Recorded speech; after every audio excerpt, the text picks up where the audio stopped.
বড় ছেলে আসিফুর রহমান খানের সঙ্গে ৫ মাস দেখা নেই, সেই কথা বলতে বলতেই কাঠগড়ায় দাঁড়িয়ে কাঁদতে থাকেন সাবেক মন্ত্রী শাহজাহান খান। ১৭ মার্চ ঢাকার মেট্রোপলিটন ম্যাজিস্ট্রেট আদালতে এমন চিত্র দেখা গেল। জুলাই গণঅভ্যুত্থানে একাধিক হত্যা মামলায় জেল হাজতে আছেন সাবেক নৌমন্ত্রী শাহজাহান খান। ১৭ মার্চ সকাল ৯টা ৫০ দিকে তাকে MA আজহারুল ইসলামের আদালতে তোলা হয়। তখন তিনি আইনজীবীর সঙ্গে বিভিন্ন বিষয়ে পরামর্শ করেন। পরে তার উপস্থিতিতে ১০টা ৮ শুনানি শুরু হয়। শুনানিতে তার আইনজীবী মিজানুর রহমান বাদশা বলেন, শাহজাহান খান ৮ বারের সংসদ সদস্য ও ২ বারের মন্ত্রী ছিলেন। তিনি ঐতিহ্যগতভাবে রাজনৈতিক পরিবারের সন্তান। এর আগে তাকে ২ বার রিমান্ডে নেওয়া হয়েছে। রিমান্ডে তিনি অসুস্থ হয়ে পড়েন। পরে ৭৬ বছর বয়সী এই নেতাকে হাসপাতালে ভর্তি করা হয়। রোজার মধ্যে রিমান্ডে নিলে হয়রানি হবে এবং শাহজাহান খান ফের অসুস্থ হয়ে পড়বেন, তাই রিমান্ড না মঞ্জুর করা হোক।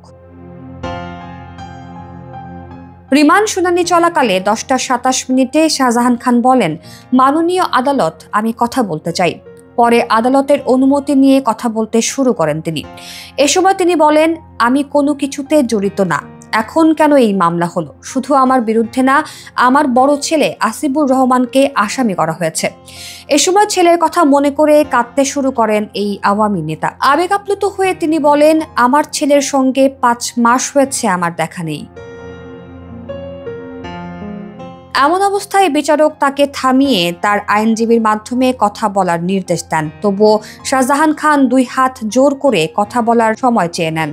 তিনি বিচারকের উদ্দেশ্যে বলেন, আমার কথা শুনতে হবে, আমাকে একটু সময় দেন।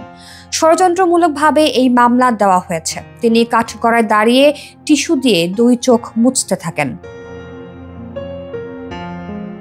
শুনানি শেষে আদালত তার ৪ দিনের রিমান্ড মঞ্জুর করেন। পরে ১০টা ৪০ হেলমেট, বুলেট প্রুফ জ্যাকেট ও হাতকড়া পরিয়ে আদালত থেকে বের করা হয়।